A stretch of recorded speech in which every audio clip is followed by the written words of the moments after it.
Como les adelantamos y les hemos explicado en las últimas horas aquí en Caracol Radio, pues el alcalde de Bogotá, el alcalde Carlos Fernando Galán, logró una flexibilización del racionamiento de agua en Bogotá. Es importante entender por qué esa decisión y qué puede augurar para un futuro cercano. Señor alcalde, muchísimas gracias por atender a Caracol Radio. Buenos días. Muy buenos días, Gustavo, y a todo el equipo de Caracol Radio, a los oyentes que nos acompañan en esta mañana. Muchas gracias por esta oportunidad. ¿Cómo hicieron esa evaluación para tomar la determinación que cambia la manera en que se hace el racionamiento de agua en Bogotá, alcalde? Bueno, Gustavo, primero debo decir que tenemos que hacer un agradecimiento a la ciudadanía por la paciencia y por el apoyo que nos ha dado en este esfuerzo para reducir el consumo de agua en Bogotá. Bogotá enfrentó en el mes de abril una situación sin precedentes. Llegamos a los niveles más bajos en la historia del sistema Chingaza, que es el sistema que ha surtido en promedio el 70% del agua que consumimos en Bogotá. Pero gracias a estas medidas vamos por buen camino para superar esta situación. Todavía nos falta, pero vamos bien.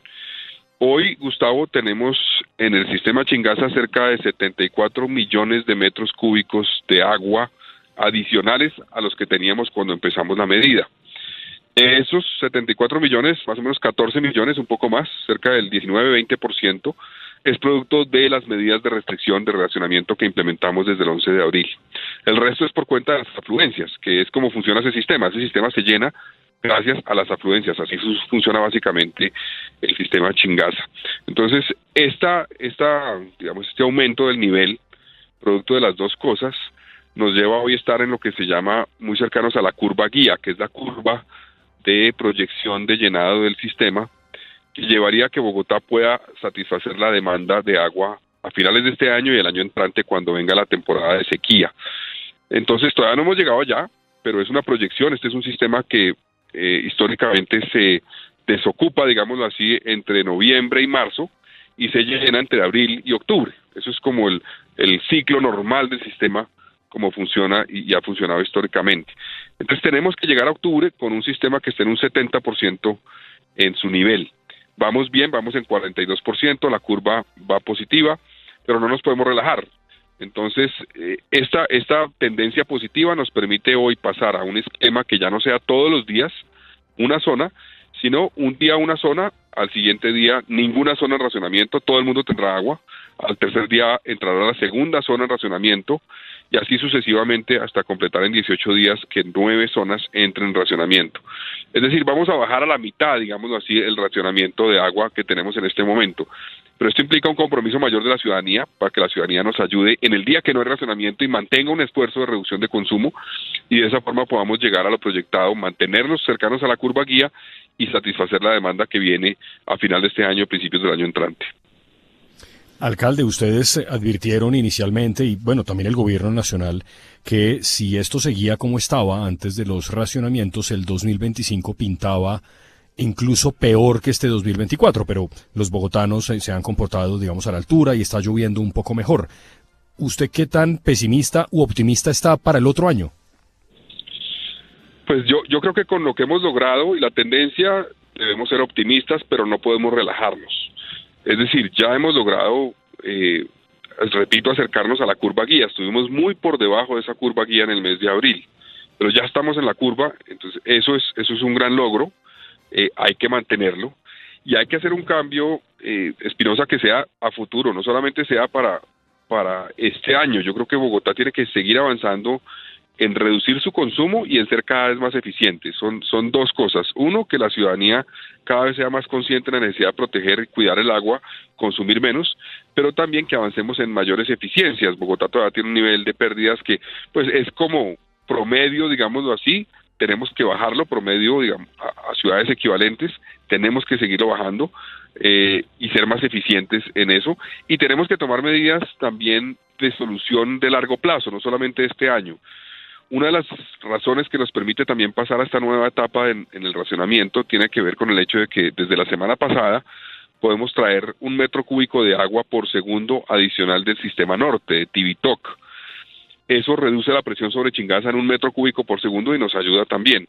Y la proyección que tenemos es que a partir del primer trimestre del año entrante podamos traer hasta 10.5 metros cúbicos de agua en total del sistema Tibitoc, es decir, aumentar 2 adicionales de aquí al primer trimestre. Eso también garantizará que Bogotá no dependa tanto del sistema Chingaza, sino podamos equilibrar las cosas.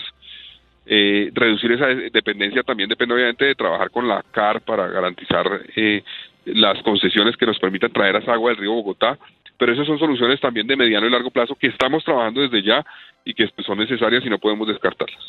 Alcalde, ayer en un almuerzo alguien decía, no, pero es que todo el mundo ya compró tanque y en los edificios los pusieron y en las casas y todo el mundo llena los tanques y el día del racionamiento, seguramente el alcalde va a levantar rápido ese racionamiento totalmente. ¿Eso tiene algún asidero en la realidad? Pues más que comprar tanques, yo creo que muchas edificaciones en Bogotá tienen tanques. Yo les cuento que, digamos, lo que percibimos fue un sobreconsumo en la primera fase del racionamiento al día siguiente de algunas zonas, es decir, en la zona que tenía pues presencia significativa de tanques, utilizaban el agua del tanque y al día siguiente consumían el agua normal de ese día siguiente más el agua del tanque que se llenaba otra vez, y ese sobreconsumo pues nos llevaba a no ahorrar tanto en esas zonas. Entonces, eso percibimos que se ha reducido, no por completo, seguimos teniendo ese problema parcialmente, y queremos hacer un llamado para que la ciudadanía entienda que si no todos nos sumamos, pues es más difícil mantenernos cerca de la curva guía. Alcalde, en redes sociales mucha gente se ha quejado del precio de la factura del acueducto y entonces dicen, oiga, pero si estamos en racionamiento, si yo estoy aportando, si yo estoy ahorrando, ¿por qué me subió el recibo? Incluso pues a muchos les refleja que en efecto bajó el consumo. La alcaldía explicaba que fue un tema ya más de la factura de aseo. ¿Qué fue lo que pasó? Bueno, ¿hablo con Juan? Buenos días. Sí, Juan, mire, ayer yo vi en algunos publicaciones que decían que había habido un error. No es un error, es una decisión, digamos, no nuestra, sino que tiene que ver con la facturación de aseo. La facturación de aseo tiene unos ciclos, hay 700.000 usuarios en Bogotá que reciben la factura del acueducto y el alcantarillado junto con la factura de aseo. Lo que pasó fue que en el ciclo anterior, en el aseo se cobró solamente un mes de aseo, no los 2 meses, pero el acueducto sí los 2 meses. Y en el siguiente ciclo se cobró 2 meses de aseo y 2 meses de acueducto. Entonces, efectivamente, en algunos casos, o en bastantes casos hay que decirlo, ciudadanos vieron un aumento general de esa factura, pero no era por cuenta de un aumento del acueducto, no era un aumento del consumo, digamos, producto relacionado con el consumo de agua, sino que fue un aumento producto del hecho que en la factura anterior solamente le habían cobrado 30 días de aseo y no 60 días. En la siguiente se le cobraron 60 días. Entonces, en la práctica, por día se cobró lo mismo, pero como se juntó en un caso que antes no se había juntado, tuvo el impacto en las tarifas. En todo caso, en el acueducto yo les pedí que revisaran absolutamente todos los casos de quejas para que en ningún caso tengamos hechos donde eventualmente una persona tuvo una reducción del consumo y se le cobró más por el acueducto, por el agua. Eso no puede ocurrir, no ha debido ocurrir. Cualquier caso que tenga eso tiene que ser corregido. Alcalde, hemos visto mucha gente que dice, incluso en redes sociales, no, que mire, que la fuerza del agua cuando llegó dañó la tubería, que teníamos en el conjunto residencial un aparato para tal cosa que valía 14 millones, que lo dañó el regreso del agua. ¿Esos daños se están produciendo y alguien le responde a la gente? En algunos casos, infortunadamente, se producen. A ver, yo no sé si ustedes recuerdan, cuando anunciamos esta medida, me preguntaron en la rueda de prensa por qué no hacíamos un racionamiento que fuera más corto. Es decir, no un día, no 24 horas para una zona, sino eventualmente un racionamiento, por ejemplo, de 3 o 4 horas cada día para toda la ciudad, y de pronto tendría un impacto menor y ahorraría significativamente agua. El problema básico, y yo lo planteé inclusive a los técnicos del acueducto, era ese, era cerrar y abrir, genera, digamos, una reducción de la presión y un aumento de la presión que lleva a que muchas tuberías se afecten.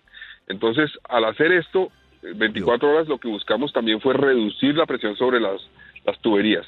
También una reducción de la presión del agua que se traía a Bogotá para reducir esos riesgos.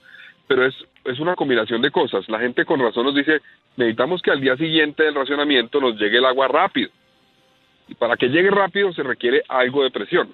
Si se baja mucho la presión, no se cumplen las normas regulatorias que están sobre presiones de agua y además se afecta la llegada. A mucha gente, y lo debo decir, se nos queja todavía diciendo, con razón se queja diciendo, venga, el racionamiento en mi zona terminó a las 8 de la mañana, son las 2 de la tarde y no ha llegado el agua, son las 3 de la tarde y no ha llegado el agua.